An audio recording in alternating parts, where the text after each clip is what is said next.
ہمارے آقا صلی اللہ علیہ وسلم بنی اسرائیل کے علماء کا جب تذکرہ کر رہے تھے، جامع ترمذی میں حدیث شریف ہے،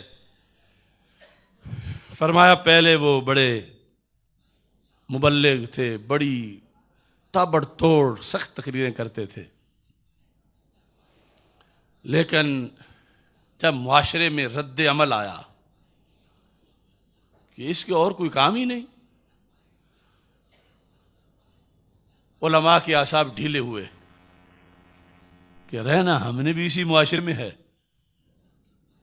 اور جن سے ہمیں کچھ ملنا ہے ہم ان کے خلاف ہی روزانہ بولتے ہیں، وہ ہمیں نہ سلام کرتے ہیں نہ ہمیں دعوت دیتے ہیں، ہم تو مارے گئے۔ تو رسول پاک صلی اللہ علیہ وسلم فرماتے انہوں نے ایک ہیلا نکالا کہ آپس میں کوئی بیٹھنے کا کوئی طریقہ نکالا جائے، اور نام دیا کہ ہم انہیں تبلیغ کرنا چاہتے ہیں، یہ صحیح ہو جائیں اس طرح بیٹھ کے۔ تو کیا ہوا؟ فرمایا کہ جالسوہم فشاربوہم فآکلوہم، اکٹھے بیٹھے تو پھر کھانا پینا، اکٹھی دعوتیں شروع ہو گئیں۔ نتیجہ کیا نکلا؟ ضرب اللہ قلوب بعضہم ببعض، تیری نظر خارزار شب میں گلاب تحریر کر چکی تھی، اجاڑ نیندوں کے خواب میں انقلاب تحریر کر چکی تھی، میرے ذہن کے فلک پر جو سوال چمکے تو میں نے دیکھا تیرے زمانے کی خاک ان کے جواب تحریر کر چکی تھی۔ آج اب ہم جب بدلتے دیکھتے ہیں لوگوں کو تو سرکار فرماتے ہیں اب ان کے دل بدل گئے، وہ پہلی تقریریں بھول گئیں، وہ پہلے تابڑ توڑ حملے، وہ سختیاں، وہ شدت، وہ پختگی، وہ اجتناب، وہ سب ختم، اکٹھے کھا رہے ہیں، اکٹھے پی رہے ہیں۔ ضرب اللہ قلوب بعضہم ببعض، دلوں سے نفرت ہی نکل گئی، جو اس وجہ سے نکلتی ہے، جس کو کبھی تبلیغ کا نام دے کے، یا کبھی یہ ایک مذاکرات ہو رہے ہیں، اور کبھی یہ حکومت نے یہ کہا ہے کہ اکٹھے تھوڑا سا بیٹھ جاؤ، اس سے غیرت مرتی ہے۔ سرکار فرماتے ہیں جب غیرت مری اب تقریریں زباں پہ بھول گئیں، اللہ نے پورے پیکج پہ لعنت کی، خطیبوں پر بھی اور ان چودھریوں، سرمایہ داروں، تاجروں، ان وڈیروں پر جن کی وجہ سے یہ نرم ہو گئے تھے۔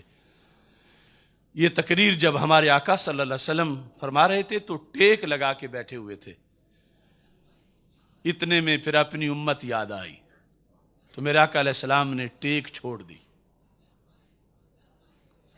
حالات مستقبل کے دیکھ کر ٹیک چھوڑ دی، اور فرمایا والذی نفس محمد بیدہ لتأمرن بالمعروف وَلَتَنْهَوُنَّ عَنِ الْمُنْكَرِ وَلَتَأْخُذُنَّ عَلَى يَدَيِ الظَّالِمِ۔